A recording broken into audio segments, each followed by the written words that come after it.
Let me ask you something that might sound weird. When was the last time you thought about your ears affecting how fast you walk? Well, probably never. Most people think of hearing loss as a communication problem. You miss a word. You ask people to repeat themselves once in a while. Or you're starting to turn the TV up a few clicks. Well, that's annoying, but that's not something that changes how you move through the world. But what if that picture is too small? What if untreated hearing loss is also part of the reason someone starts holding the rail a little tighter when they're on the stairs, or takes longer to cross a parking lot than they used to, or their spouse mentions, "You seem more cautious lately," and no one connected that to their hearing? A study published in 2026 involving more than 57,000 people found something that should make all of us pay attention. People with worse hearing walked measurably slower in their everyday lives, not in the lab, in the real world. I'm Dr. Layne Garrett, founder of Timpanogos Hearing and Tinnitus here in Utah. I've been treating hearing loss for over 20 years. Today, I want to walk you through what this research actually found, why it makes complete physiological sense, and what it means if you have hearing loss, or if you've been telling yourself that the hearing loss isn't bad enough to do anything about it yet. Because this isn't just about hearing, it never was. If you're navigating hearing loss or struggling with ringing in your ears, then you've come to the right place. The All Ears Hearing and Tinnitus podcast is your go-to source for expert insights, real stories, and cutting-edge solutions in hearing health. We'll dive into the latest advancements in hearing healthcare, explore groundbreaking treatments for tinnitus, and offer practical tips for better hearing. Here to help you tune into a world of better hearing, here's your host from Timpanogos Hearing and Tinnitus, Dr. Layne Garrett. Let's start with the research because the scale of this study matters. The Apple Hearing Study is a collaboration between the University of Michigan and Apple that's been running since 2019, with over 160,000 participants across the United States, one of the largest hearing research studies ever conducted. In April 2026, they published a new analysis specifically looking at the connection between hearing and physical mobility. Researchers examined walking speed data from 57,000 participants passively recorded by their iPhone sensors during their everyday lives, going to the store, walking the dog, just everyday things. They compared that data to each person's hearing test. The finding was consistent. The worse someone's hearing was, the slower they walked. This held up even after controlling for age and gender. The effect was particularly pronounced in adults 60 and older. Now, this is a correlation study. It doesn't prove hearing loss directly causes slower walking, and I'll say that clearly. Slower walking has many causes, though. Medication, vision changes, muscle strength, maybe some neuropathy. Hearing isn't the only factor, but it is one of the most overlooked ones, and this study adds to a growing body of evidence that it belongs in the conversation far more than it currently is. And there was a second finding worth noting. Among nearly 85,000 participants who tested within the normal hearing, which means 25 decibels or better, 16% still rated their hearing as fair or poor in daily life. More than 7% reported difficulty concentrating during conversations or following speech and background noise. A normal hearing test doesn't mean you're fine. That gap between clinical measurements and lived experience is real. So why would hearing loss affect how fast you walk? This is where things get interesting. Your ears are not an isolated system. They're giving information to the same brain that manages your balance, your spatial awareness, and your confidence while navigating through everyday environments. When that auditory input degrades, the effects ripple outwards in ways most people never anticipate. Here's what's actually going on. Your brain has a finite amount of processing capacity at any given moment. Think of it as your cognitive budget. Every demanding task draws from that same pool.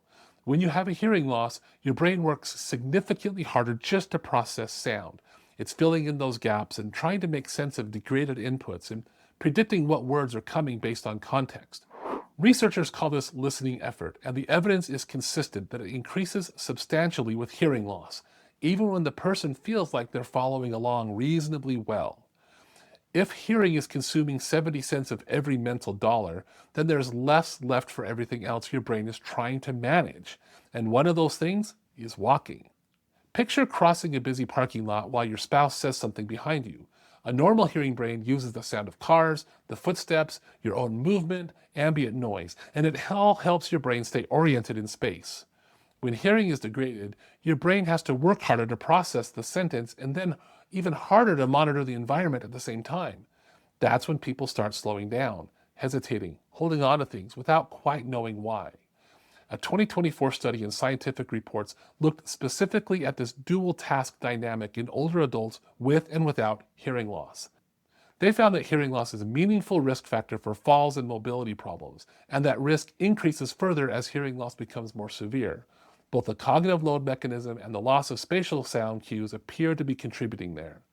And I'll be honest, I wish more people understood this before they had their first fall, not after it. What the research is describing here, I see it happening in real time. A spouse will mention almost as an aside, "He used to walk ahead of me in the parking lot. Now he grabs my arm before we step off the curb." Or, "She started being really cautious on stairs. I don't know what's changed." These observations aren't framed as hearing problems, they're just things that have shifted. But when we test and find a moderate high-frequency hearing loss that's been developing over 5 or 6 years, the observations about people's movement begin to make a lot more sense. Most people don't ignore hearing loss because they're careless, they ignore it because it comes on slowly enough that the brain keeps finding workarounds. You compensate, you adjust. You don't notice that you're doing that though. And by the time that compensation starts showing up physically in your energy, your caution, or your walking pace, you've usually attributed that to something else entirely. Something that looks like aging is actually your brain carrying a heavier listening load every day. A meta-analysis in the clinical literature found that older adults with hearing loss have nearly 70% higher odds of falling compared to people with normal hearing. That's specifically about hearing, not a marginal number. The thing that concerns me most isn't just the slowing down itself, it's what people start quietly giving up because things feel harder. Their world starts to contract and nobody connects it to their ears. So what do you do with this information? Well, pay attention to 3 things. More fatigue after conversations or social situations than you'd expect. More hesitation in noisy environments like crowds and restaurants or busy stores. And more caution on stairs, uneven ground, or unfamiliar spaces. Any one of those on its own might be nothing. All 3 together, and a hearing deserves a serious look. If you've noticed those changes in yourself or someone you care about, don't write it off as getting older. Get a comprehensive hearing evaluation. Not a screening at the pharmacy kiosk, but a full audiological workup that includes testing for speech understanding and noise. The goal isn't just to find out whether you can hear tones in a quiet room. The goal is to understand how well your brain is functioning with sound in real-world conditions. That's a very different question, and most basic hearing tests just don't answer that. The danger of untreated hearing loss isn't only that you miss words, it's that your brain starts paying a tax on everything else in your life. Hearing loss isn't just a hearing problem.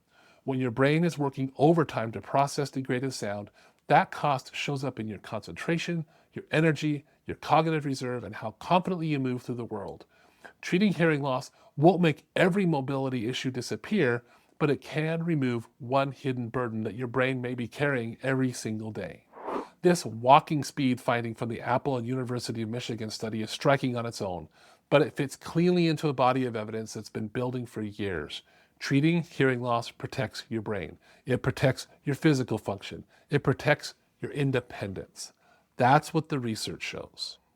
If this made you think, maybe my hearing is affecting more than I've realized, I've linked our free learning center in the description. It covers hearing loss, cognitive load, fall risk, speech and noise problems, and what comprehensive treatment should look like.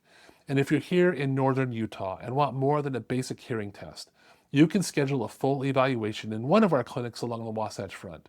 We test how well you hear in real life, not just whether you can hear beeps in a quiet room. Then drop a comment.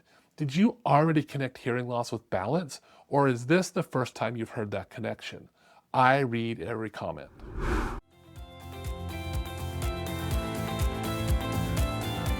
A world of better hearing and relief from tinnitus is within reach, and we're here to help. Be sure to subscribe to the podcast right now and join us on the journey to clearer sound and a richer life. Thanks for listening to the All Ears Hearing and Tinnitus podcast with Dr. Layne Garrett. We'll see you next time.